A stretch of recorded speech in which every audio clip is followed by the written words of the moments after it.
안녕하세요, 세병원입니다. 지난 12월 12일에 네이버 검색 화면이 대대적으로 바뀌었습니다. 이거 그냥 단순히 UI가 바뀐 수준이 아니고요, 상위 노출의 공식 자체가 그냥 생태계가 완전히 바뀌었습니다. 아직 날짜가 며칠 안 됐는데 그동안 제가 관심이 많았던 구글 SEO를 네이버가 많이 따라가기 시작했어요. 전체적으로 보면 긍정적인 변화라고 볼 수 있는데 아직 그 변화의 소용돌이 속에서 지금 혼란스러운 분들이 너무 많습니다. 그래서 앞으로 네이버의 검색 방향은 이러이러하게 갈 것이다 라고 하는 것들을 실질적인 팁과 함께 정리를 해드리기 위해서 한번 쫙 내용을 적어봤습니다. 분량이 좀 길 거예요. 각 잡고 끝까지 보실 수 있을 때 챙겨보는 것도 좋은 방법이 될 수 있을 것 같아요. 그럼 오늘 영상 놓치지 마시고 끝까지 꼭 시청해 주시고 본론 들어가기 전에 구독, 좋아요 꼭 부탁드리겠습니다. 자, 무슨 일이 있었나? 12월 11일 날 네이버 검색이 완전히 뒤집어졌어요. 오후 3시쯤으로 기억을 하는데 블로그, 카페, 스마트 블록 사라졌고요. 통합 검색 중심으로 완전히 개편이 됐습니다. 이게 단순한 통합 검색이 아니라 이제 나무 위키, 유튜브, 일반 웹사이트, 공식 홈페이지 할 거 없이 모든 부류의 사이트가 다 모여 있습니다. 자, 기존에는 키워드 검색하면 블로그나 카페, 네이버의 컨텐츠만 주구장창 나왔죠. 완전한 그 세국 정책을 오랫동안 펼쳤습니다. 근데 이제는 완전히 열어 제꼈어요. 개화 정책으로 완전히 바꿔버렸어요. 네이버도 살아남아야 되기 때문에 그 수많은 소위 말하는 그 똥글이라고 하나? 아무튼 그렇게 대부분의 키워드 검색 결과를 통합 검색으로 다 바꿨다. 기존의 검색 체계를 독식하고 있던 스마트 블록 키워드도 거의 다 사라져가고 있습니다. 근데 바로 그 통합 검색창 화면 자체가 구글 SEO 방식을 도입한 것과 굉장히 유사하다. 네, 이거는 누구도 이견이 없을 거예요. 통합 검색으로 바뀌었던 바로 첫날 그 순간 제가 가장 먼저 발견했던 게 이거예요. 통합 검색으로 바뀌었어. 근데 그 화면 안에서도 상위 노출이 되어 있는 포스팅들을 이렇게 쭉 보니 발행일이 대부분 다 최소 2주 전부터 시작을 하더라. 그냥 일제히 다 그랬어요. 내가 어제 올린 포스팅이 지금 통검에 올라와 있어? 이런 거 없고 2주, 3주 전에 올렸던 거, 즉 11월 중순에서 말 사이에 올렸던 그 포스팅들이 통합 검색 1페이지에 1블록, 2블록 상단에 다 위치를 하고 있더라. 자, 이게 뭘 의미하는지 가만히 생각을 해봤더니 저는 그렇게 봐요. 자, 네이버가 이제 포스팅을 우리가 업로드하면 바로 올려주는 게 아니라 검증 단계를 거치겠다라는 의지를 표명한 거죠. 검증 기간 동안 어떤 사용자의 반응을 측정해서 그걸 통과해야 통검 상위 노출을 시켜주겠다. 자, 여러분 유튜브 알고리즘 어느 정도 이해하고 계신 분들 이제는 많을 거예요. 영상을 올리면 처음 한 3일 동안 노출을 봅니다. 이렇게 이때 클릭률, 시청 지속 시간, 좋아요, 댓글, 공유 이런 걸 측정을 하겠죠. 그래서 거기서 3일 동안 반응이 좋으면 그 다음 2단계로 노출량을 확 늘려주는 겁니다. 여기저기 더 많은 표본의 사람들한테 그 영상을 보여줘요. 그래서 그 2단계에서도 또 똑같은 식으로 검증을 해요. 여기서 만약에 별로다, 그럼 그냥 노출량이 이런 식으로 훅 줄어드는 거고, 거기서도 반응이 괜찮았어. 그러면 표본을 더 늘려서 이제 3단계로 더 많은 사람들한테 영상을 노출을 시키는 거예요. 네이버 통합 검색도 이 구조랑 유사하게 흘러간다라고 이해를 해도 전혀 무리가 없어요. 자, 그러면 네이버는 과연 뭘 가장 우선시 할 것이냐? 제가 보기엔 내 포스팅이 과연 검색자, 그 검색하는 사람들의 질의 의도를 충족을 했는가? 그걸 판단한다는 거죠. 그래서 거기서 검증을 통과한 포스팅만 통검으로 올려주겠다. 이 얘기를 제가 주변에 좀 했더니 이렇게 말씀하시는 분이 계셨어요. 준채 이 블로그나 아니면 최근에 새로 만든 블로그에서 글 써가지고 올렸는데 통검에 올라가더라. 네, 있습니다. 없는 건 아니에요. 근데 그거는 또 이유가 있어요. 여러분, 예전에 그랬어요. 스마트 블록이 인기 주제 리스트 해가지고 처음 등장했을 때가 있었어요. 그때가 21년도, 22년 그때 막 퍼지기 시작했을 때가 그때쯤이었어요. 자, 그때 스마트 블록 인기 주제 그 단어, 키워드를 내가 본문에 한 번도 안 써도 상위 노출이 되던 때가 있었어요. 그래서 그걸로 저도 재미 좀 보고 저한테 배웠던 분들도 꽤 쏠쏠했던 그 기억이 있어요. 그럼 스마트 블록 인기 주제 키워드가 본문에 없는데도 왜 상위 노출이 되냐? 기존 뷰에서 스마트 블록으로 완전히 다 바뀌었잖아요. 그 인기 주제 단어가 본문에 제대로 들어간 포스팅이 없는 거야. 부족한 거지. 네이버 입장에서 스마트 블록 인기 주제 키워드 이 유형으로 보여줄 포스팅이 없으니까 그 단어 자체가 없어도 관련 내용만 충족을 하면 그냥 올려주던 시기가 있었다. 자, 지금 통합 검색도 마찬가지예요. 아직은 경쟁이 치열하지 않은 그런 키워드들이 있어요. 그리고 검증된 포스팅 수가 부족해. 통검에 띄워줄 만한 포스팅이 없어. 그런 키워드에서는 준채 2나 아니면 이제 막 생성한 신규 블로그가 글을 써도 상위 노출이 될 수 있다. 통합 검색에. 그럼 이건 뭐다? 초반에 자리 잡기 기회라는 뜻이에요. 그래서 빨리 잡아야 됩니다. 어차피 나중에 포화가 분명히 될 거고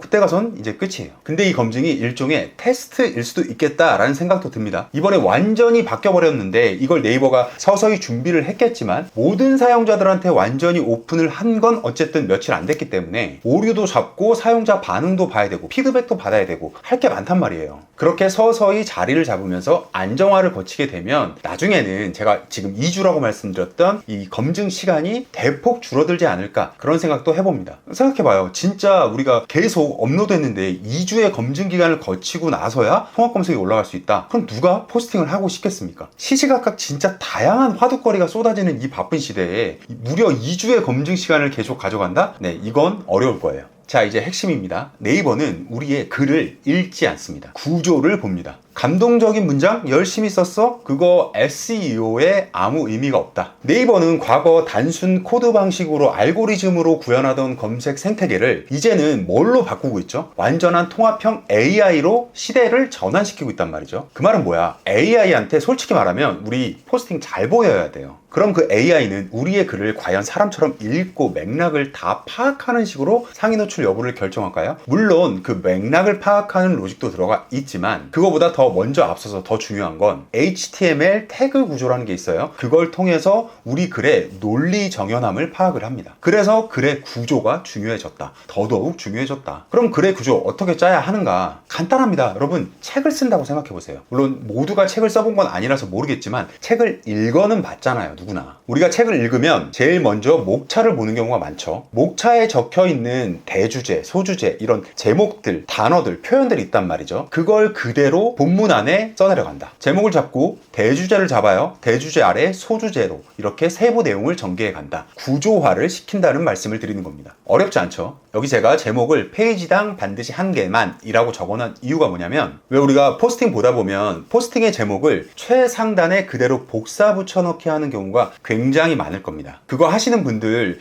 정확한 이유를 잘 모르고 하시는 분들이 대다수예요. 좀 잘하시는 분들, 먼저 하시는 분들 보니까 그냥 그렇게 하길래 그냥 따라하게 되는 겁니다. 그게 대다수거든요. 그게 여태까지는 좀 통했다면 앞으로는 그게 오히려 마이너스로 통할 가능성이 굉장히 높습니다. 왜? 글의 구조를 보니까. 세병원님, 아직 최상단에 그 제목 복붙한 포스팅이 통검에 노출되어 있는 경우도 있던데요? 네, 있습니다. 저도 봤어요. 되게 많이 봤고. 근데 그거는 그 블로그가 과거에 그 네이버 지수의 힘이 높았었거나 혹은 아까 말씀드렸던 거랑 비슷한 거야. 그 키워드에서 보여줄 만한 아직 검증된 포스팅이 없는 거. 뒤에서 설명드릴 파이어 공식이나 검색 의도에 잘 맞춘 그런 고품질의 글이 아직 부족하기 때문으로 볼 수 있다는 거죠. 자, 제목을 복붙해서 지금 상위에 있는 게 아니라 그럼에도 불구하고 상위로 봐야 된다는 거예요. 이제는 대부분 뭐든 모바일로 검색을 많이 하죠. 자, 모바일 화면 작습니다. 그 작은 화면에서 첫 화면, 제일 상단의 그 첫 화면은 진짜 황금이에요, 여러분. 황금. 가장 중요한 구간이란 말이죠. 사용자가 제목을 보고 클릭해서 들어왔어. 근데 바로 또 제목부터 보인다? 근데 내가 또 원하는 답을 얻으려고 막 이렇게 스크롤을 하는 수고를 막 해야 돼. 이 1, 2초, 3, 4초의 그 지체함이 방문자의 이탈을 만들어내는 거예요. 이탈률 올라가지, 체류 시간 깎아먹지, 포스팅 검증에 그냥 아예 실패해버린다는 얘기입니다. 제목을 복붙할 시간에 독자가 원하는 답을 한 줄이라도 더 위로 끌어올려 봅시다. 자, 그러면 이제는 좋아요. 사용자가 우리들의 글을 어떻게 보는가를 살펴보죠. 사용자도요, 글을 읽지 않습니다. 네이버 AI도 글을 읽지 않고 사용자도 우리 글을 읽지 않습니다. 읽지 않고 F 패턴으로 쭉 훑어내린다. 여러분, F 패턴이라는 용어가 있어요. 여기 가만히 보시면 이렇게 클릭해서 들어왔어. 그러면 제일 윗줄을 가볍게 싹 훑어요. 그리고 나서 왼쪽을 기준으로 쓱 내려갑니다. 그러다가 중간에 한번 뭐 이미지가 있거나 아니면 어떤 설명이 있거나 하면 한번 대충 좀 싹 훑다가 다시 왼쪽 기준으로 쑥 훑어 내려갑니다. 이게 F 패턴이에요. 이건 제가 만든 게 아니고 실제로 있는 개념이에요. 사용자는 우리 글을 어떻게 한다? 읽지 않는다. 스캔한다. 이 F 패턴을 보시면 여기서 사용자가 가장 오래 머물고 제대로 눈을 집중해서 보는 데가 어디냐? 제일 윗줄이잖아요. 그렇기 때문에 더더욱 첫 문단에서 결론을 내거나 아니면 사용자로 하여금 기대감을 심어야 한다. 이 글에서는 이거를 알 수 있다. 이런 식으로 반드시 들어가야 된다는 거예요. 딱 들어왔는데 그런 결론 같은 거 없어. 그럼 뒤로 가기 눌러. 그럼 다시 검색 화면을 보겠죠? 검색 화면에서 내 포스팅 바로 아래 혹은 위에 있는 다른 포스팅 눌렀어. 근데 그 들어간 문서에서는 F 패턴으로 처음에 이렇게 살 훑다가 가만히 있어봐. 재밌네? 집중되네? 하고서 끝까지 쭉 봐. 이게 최악의 상황이다. 이거만큼 내 글이 검색 의도를 충족하지 못한다라는 증거는, 확실한 증거는 없거든요. 그래서 더더욱 이제는 도입부에서 인사말 빼세요. 불필요한 잡담 빼세요. 날씨 이야기, 주말 이야기 빼세요. 내가 타겟팅하고자 했던 검색 의도에 맞춘 결론이나 기대감을 딱 심어주고, 그리고 반드시 중요한 거, 목차를 웬만하면 삽입하자. 아까 말씀드렸듯 이 목차의 내용은 실제 내가 밑에다 넣을 소제목의 내용과 100% 일치시키는 게 또 가독성 향상에 더더욱 좋겠죠. 그리고 AI가 우리 글을 구조화해서 긁어간다고 했잖아요. 그런 면에서 볼 때도 목차의 내용과 소제목의 내용은 똑같이 일치시키는 게 좋습니다. 다시 살짝 정리. 인사말, 불필요한 잡담, 제목 복붙하는 거 다 뺍니다. 목차 필수로 삽입한다. 기대감이나 결론을 꼭 넣어줘라. 현대인들 바쁩니다. 목차를 보고 내가 원하는 정보야 아니야를 빠르게 판단할 수 있어야 돼요. 체류할 것인가? 이탈할 것인가. 다음, 검색 의도입니다. 이거 진짜 중요합니다. 사용자가 이 키워드를 검색한 진짜 이유가 뭘까? 사람마다 다 다르겠죠. 하지만 가장 보편적인 기준에서 그 단어의 어떤 유형, 성향을 유출해보면 충분히 우리가 알 수 있겠죠. 자, 아이폰 16 사전 예약을 검색한 사람은 아이폰 16 자체가 궁금할까요? 그 내용은 다 보고 왔을 거예요. 이미 유튜브에서 보고 왔을 거예요. 그래, 알겠어. 그럼 어디서, 얼마에, 어떻게 구체적으로 살 수 있는가? 링크, 루트, 경로, 이런 것들이 궁금한 거예요. 그렇기 때문에 사전 예약으로 내가 글을 쓰겠다. 그럼 실제로 사전 예약하는 프로세스에서 빠삭하게 정리해 주는 게 검색 의도에 맞는 글이다 라는 거죠. 그렇게 하지 않고 그냥 아이폰 16에 대해서 단순히 키워드만 반복한다. 검색 의도에 맞지 않는 글이다. 이제는 적어도 그렇다. 그럼 이탈률 상승하고 검증에 실패한다. 검색 의도는 4가지 유형으로 구분할 수 있습니다. 정보형, 거래형, 이동형, 장소형. 대부분의 키워드가 이 4가지 안에 다 들어가요. 정보형부터 보겠습니다. How to, 알고 싶다는 거죠. 사과 효능, 감기 증상, 이런 것들. 이거 뭐죠? 나 궁금해, 알려줘. 그런 의도가 담겨 있는 거죠. 이런 키워드에서는 어떻게 한다? 서론을 절대 길게 쓰면 안 됩니다. 정의, 방법, 리스트 형태로 정리해 주세요. 글이 길어져도 상관없는데 길다면 가독성을 꼭 신경을 쓰자. 두 번째, 거래형은 행동하고 싶다는 거예요. 아이폰 싸게 사는 법 이런 거. 그리고 아까 말씀드렸던 아이폰 16 사전 예약 마찬가지. 이거는 구매 직전 단계죠. 돈이 되는 키워드입니다. 근데 돈이 되는 키워드 이런 거에 정보형처럼 설명을 주구장창 쓴다? 상위 노출 이제 힘듭니다. 왜냐하면 사용자가 원하는 건 설명이 아니죠. 링크예요. 가격 비교표 이런 거 찾는 겁니다. 그래서 비교 분석한 내용, 표를 정리해도 좋고, 아니면 구매 링크 이런 것들, 직접적인 구매와 연결되는, 가격과 연결되는 그런 정보들을 최상단에 배치해 주는 거 좋은 방법이 될 것 같습니다. 세 번째, 이동형은 웹사이트죠. 특정 사이트로 내가 이동하고 싶은 수요를 말합니다. 예를 들면 홈택스 연말정산 이렇게 검색을 하면 국세청 홈택스 홈페이지가 제일 위에 나오죠. 이런 사이트의 어떤 키워드 파워를 우리 블로그가 이기긴 어렵다. 그렇기 때문에 이 아래에 있는, 세부단에 있는 하위 경로 키워드를 계속 노려보는 수밖에 없다. 홈택스, 연말정산, 미리 보기 방법, 이런 구체적인 키워드로 포스팅을 해 나가는 겁니다. 근데 이런 거를 쓴다? 결국은 이 키워드는 정보형에 해당을 하겠죠. 웬만하면 그럴 거예요. 그러면 정의 리스트, 단계별 설명, 서두에 짤막하게 결론을 싣고 글을 쓰는 방법으로 풀어나가면 되겠습니다. 네 번째, 장소형입니다. 강남 맛집 검색해볼까요? 그러면 온갖 플레이스 정보 먼저 떠요. 블로그 포스팅으로 이걸 이기고 싶다. 정보, 위치 정보 자체를 굉장히 구체적으로 포스팅 안에다가 실어주는 겁니다. 위치뿐만 아니라 어떤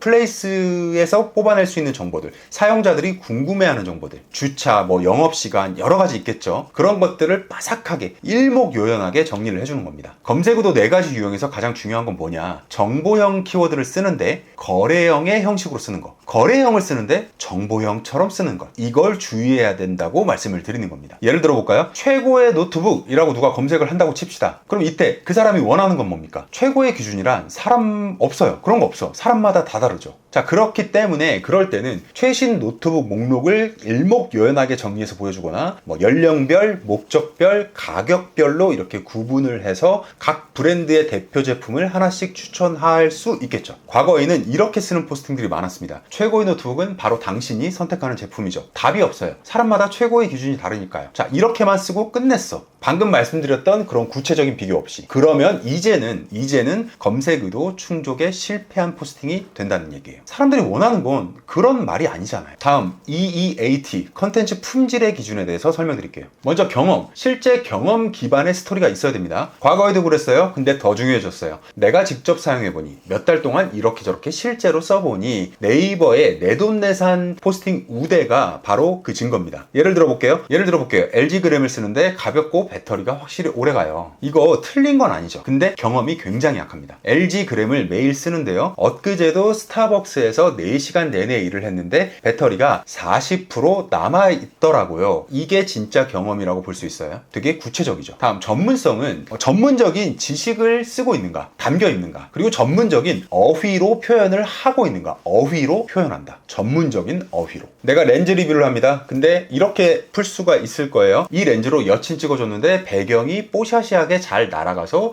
좋아했어요. 무거워서 손목은 좀 아프네요. 이건 경험 위주로만 쓴 거고요. 전문성 위주로만 쓰면 이래요. f1.2 조리개를 탑재해 심도 표현에 유리합니다. 비구면 렌즈 3매가 적용되어 수차를 효과적으로 억제하지만 경통 설계상 무게가 800g에 달합니다. 어떻죠? 좀 몸이 건조하죠. 그런데 어떤 게 경험 위주의 글인지, 어떤 게 전문적인 용어를 쓰는 건지 구분은 좀 되시죠? 가장 좋은 건 뭘까요? 이 두 가지를 합치면 되겠죠. 전문 지식을 바탕으로 설명을 하되 직접 경험을 넣어서 표현을 한다. 이걸 아예 이제 습관처럼 탑재를 하시는 게 좋습니다. 올바른 예시 이렇게 쓰면 될 거예요. 이 렌즈의 핵심인 f1.2 조리개는 확실히 위력적이네요. 개방 촬영 시 심도가 극도로 얕아져서 복잡한 길거리 배경을 지우고 여자친구의 얼굴만 돋보이게 만들어 줍니다. 다만 화질을 위해 비구면 렌즈를 3장이나 넣은 광학 설계로 800g의 무게는 부담이 되더군요. 한 손으로 10분 정도 들고 있으니까 손목에 뻐근한 통증이 전해져 왔습니다. 경험과 전문성을 교묘히 믹스하는 글이죠. 그럼 많은 분들이 이렇게 얘기하실 거예요. 아, 나 전문가가 아닌데? 전문가까지는 아니야. 일상적 전문성이라는 말을 한번 떠올려 봅시다. 무슨 말이냐? 김치찌개 맛있게 끓이는 법, 김치 넣고 끓이세요. 이거는 안 되겠죠. 자, 김치에 산도가 높을 땐 설탕을 반 스푼 넣어서 중화시킵니다. 그리고 돼지고기 지방이 국물에 유화될 때까지 10분 이상 센 불로 끓여보세요. 풍미가 살아납니다. 어떻죠? 괜찮죠? 전문 용어를 넣어서 설명만 했을 뿐이에요. 디테일한 원리 설명을 하겠다. 그게 곧 전문성입니다. 아까 제가 그랬죠? 전문적인 어휘로 표현을 해야 된다. 그걸 전문성으로 점수를 받겠다 라고 생각하다 보면 내가 실제 전문가가 아니어도 쓸 수 있죠. 더군다나 요즘 AI 너무 잘 돼 있잖아요. 우리 지금 네이버 AI한테 잘 보이려고 이 어려운 내용을 같이 듣고 있는 겁니다. 김치에 산도, 설탕을 넣어서 중화시킨다. 지방이 국물에 유화된다. 풍미가 살아난다. 자, 이런 단어들을 써줌으로써 AI한테 선택을 받을 수 있다는 거예요. 그러면 이런 게 어렵다면 지금 쓰고 계신 AI한테 이런 표현을 도움을 받아보시는 것도 좋겠죠. 그리고 단순히 A 하세요 라고 할 게 아니라 A를